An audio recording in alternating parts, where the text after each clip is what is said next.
Alhamdulillah sudah sampai. Hei, tunggu.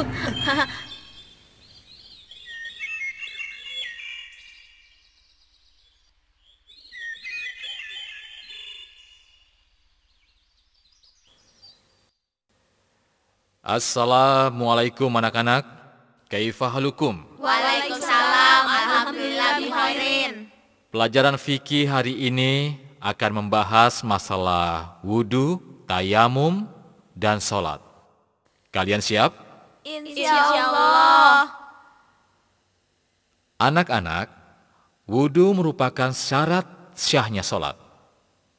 Rasulullah pernah bersabda, artinya, tidak akan diterima sholatnya tanpa bersuci terlebih dahulu.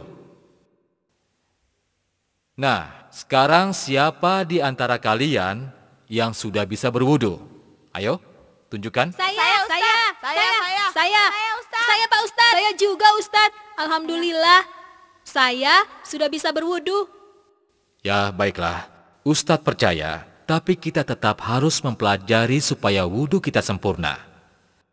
Karena kalau wudu kita tidak sempurna, sholat kita pun tidak akan sah. Pak Ustadz, saya mau tanya, apa ada wudu yang tidak sempurna?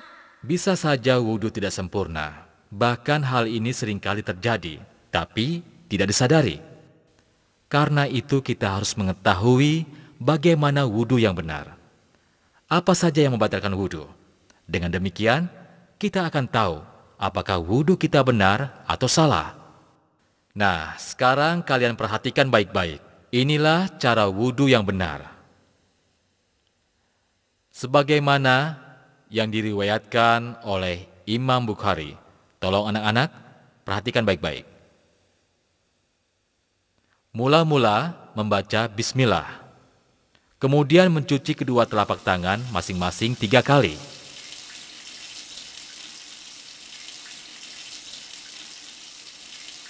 Berikutnya, berkumur-kumur dan memasukkan air ke dalam hidung sebanyak 3 kali. Kemudian mengeluarkannya.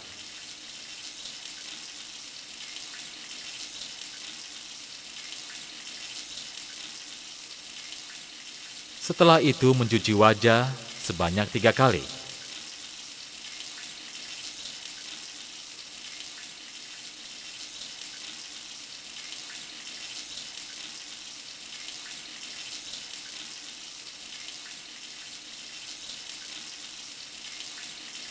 Lalu mencuci tangan kanan sampai siku sebanyak 3 kali.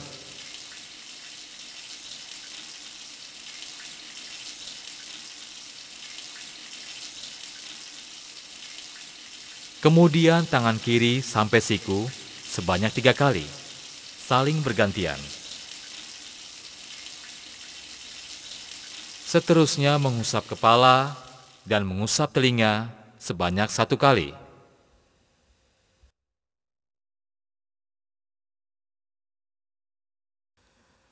Terakhir mencuci kaki kanan sampai mata kaki sebanyak 3 kali. Kemudian kaki kiri sampai mata kaki sebanyak 3 kali. Saling bergantian.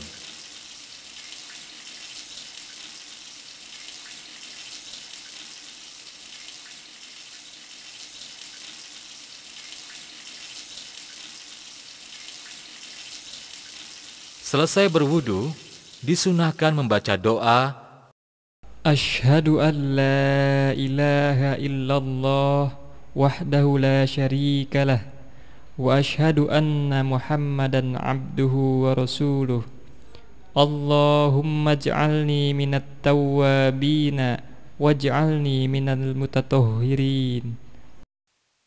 Nah, apakah kalian semua sudah paham apa yang tadi Ustadz ajarkan? Oh ya Pak Ustadz, bagaimana kalau kita membasuh kaki dulu baru membasuh tangan? Ya, pertanyaan bagus.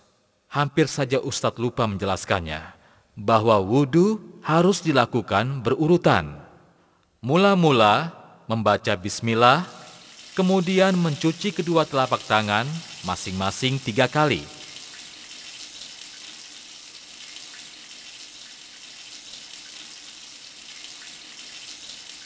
Berikutnya, berkumur-kumur dan memasukkan air ke dalam hidung sebanyak 3 kali. Kemudian mengeluarkannya.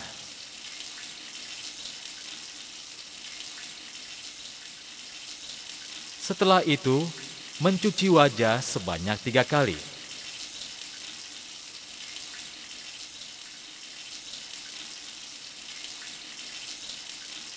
Lalu mencuci tangan kanan sampai siku 3 kali.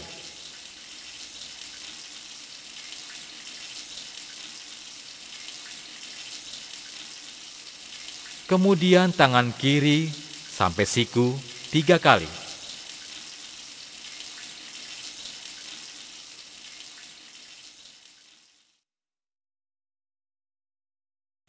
Seterusnya mengusap kepala dan mengusap telinga sebanyak 1 kali.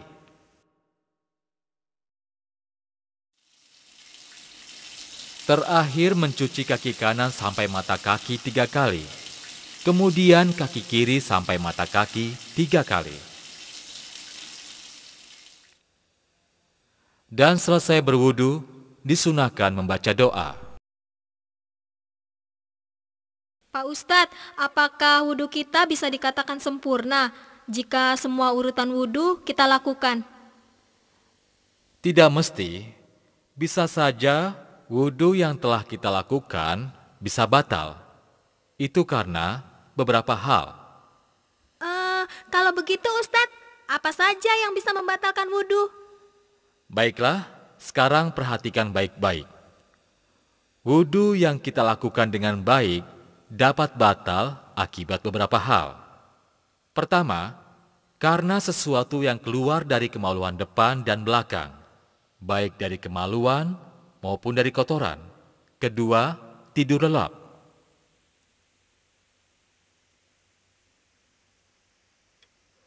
Ketiga, hilang akal atau gila.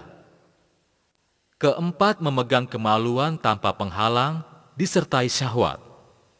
Dan kelima, makan daging unta. Saya harap kalian semua dapat memahaminya dengan baik. Tapi Ustadz, bagaimana kalau tidak ada air? Ya, pertanyaan bagus. Jika tidak ada air, maka kita bisa tayamum dengan debu. Sebagaimana firman Allah. A'udzu billahi minasyaitonir rajim.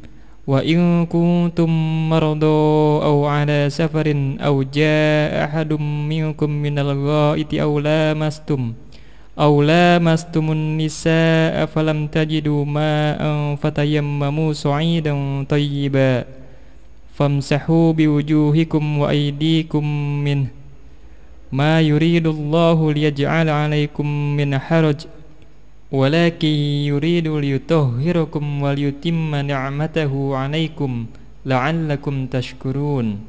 Al-Maidah ayat 6.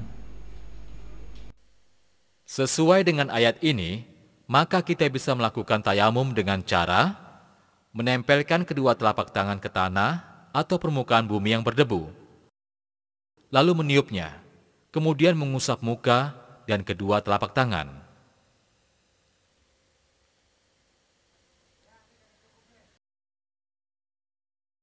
Ustadz, apa yang membatalkan wudhu sama dengan yang membatalkan tayamum?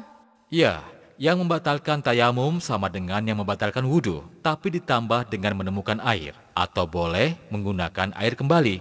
Pertama, karena sesuatu yang keluar dari kemaluan depan dan belakang, baik dari kemaluan maupun dari kotoran. Kedua, tidur lelap.